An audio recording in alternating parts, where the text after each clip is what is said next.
Shalom mon frère, shalom ma sœur. Nous voulons dire merci au Seigneur ce matin pour la grâce qu'il nous a accordée. Et ce matin, nous voulons parler de la reconnaissance en notre Dieu. Il nous arrive très peu de passer du temps à le remercier uniquement sans demander quoi que ce soit. Mais c'est des moments importants, passer du temps à rendre grâce à Dieu, à lui dire merci pour ce qu'il est pour nous, pour ce qu'il a fait pour nous, pour la grâce qu'il nous a accordée, est quelque chose d'important dans la vie du chrétien. J'aimerais, en ce début de semaine, que chacun d'entre nous puisse passer un temps à remercier le Seigneur et à sonder tout ce que le Seigneur a fait pour lui et reconnaître véritablement cette grâce. Cela nous permet d'avoir confiance en l'avenir. S'il a pu livrer son Fils pour nous, pourquoi ne nous donnera-t-il pas toutes choses avec lui? Et s'il a fait ceci ou cela pour moi, je peux espérer que demain, il pourra faire encore plus grand. L'apôtre Paul dit aux Colossiens, dans Colossiens chapitre 1, le verset 11 et le verset 12, il dit « Rendez grâce au Père qui vous a, verset 12 et le verset 13 plutôt, rendez grâce au Père qui vous a rendu capable de prendre part à l'héritage des saints dans la lumière.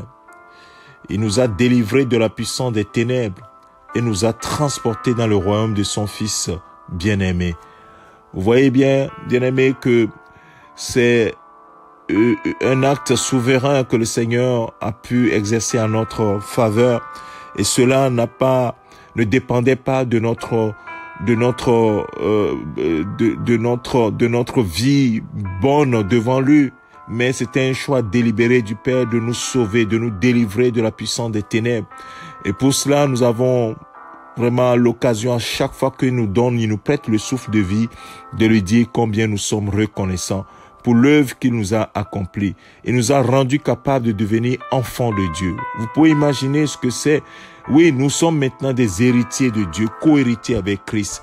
Et cela nécessite véritablement que nous puissions nous y pencher, oui, à des moments importants de notre vie pour lui dire notre reconnaissance. Et en ce début de semaine, ce serait bien que tu prennes un temps, tu passes un temps à ne sonder que ce que Dieu a fait pour toi et à lui dire simplement merci, à laisser un peu de côté tes besoins, tes demandes quotidiennes et à lui dire uniquement merci de tout cœur pour son œuvre dans ta vie, pour le souffle qu'il t'a donné, pour l'espérance qu'il t'a donné, une espérance glorieuse. La Bible dit que oui, nous espérons au Seigneur au-delà de cette terre, parce que Seigneur, nous sommes uniquement des étrangers, des passagers, des gens qui sont de passage sur cette terre. Notre avenir est garanti. Nous avons un avenir et de l'espérance véritablement. Que le Seigneur te bénisse, que sa grâce soit sur toi et qu'il continue de te fortifier chaque jour. Et pour cette semaine, que la grâce de Dieu te conduise et te donne d'être comblé de toutes les bénédictions qu'il a réservées pour toi au cours de cette journée, qui te protège, que sa bonne main soit sur toi. Au nom de Jésus-Christ, son Fils bien-aimé, nous avons ainsi prié. C'est ton serviteur, le pasteur Alexandre. Que le Seigneur te garde. Amen.